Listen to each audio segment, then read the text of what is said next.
ఇక్కడ నుంచే ఒక విచిత్రం ప్రారంభమవుతుంది. అది శయనే ఏకాదశి అంటారు. ఆ రోజు క్షీరాబ్ది ఎందు అంటే పాల సముద్రంలో శ్రీ మహావిష్ణువు శేషతల్పం మీద పడుకుంటారు. అలా పడుకున్న ఆయన ఎన్ని రోజులు పడుకుంటారు? 4 నెలలు నిద్రపోతారు ఆయన. పడుకోవడం కాదు, పడుకోవడం అంటే ఏదో పడుకోవడం, అలా పడుకోవడం కాదు, ఆయన 4 నెలల పాటు నిద్రపోతారు అని.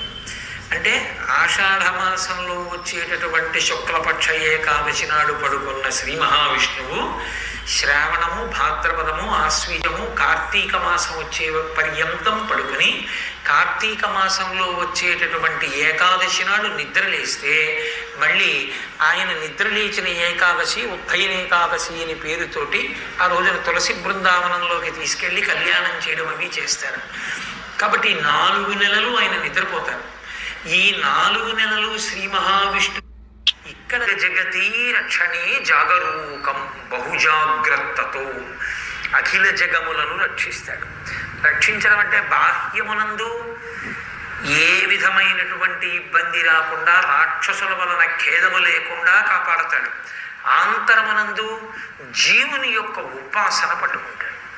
వీడు భగవంతుడికి ఎంత దగ్గరగా ఉన్నాడన్నది చూస్తాడు. అందుకే యథార్థమునకు నియమమంతా ఎక్కడ చెప్తారంటే ఈ 4 మాసాలకే నియమం. నియమాలన్నీ పాటించవలసింది ఎప్పుడంటే ఈ 4 నెలలే. సంప్రదాయబద్ధమైనటువంటి సన్యాసమునందున్నటువంటి వాళ్ళు ఈ 4 నెలలు చాతుర్మాస్య దీక్ష అన్న పేరుతో దీక్ష చేస్తారు.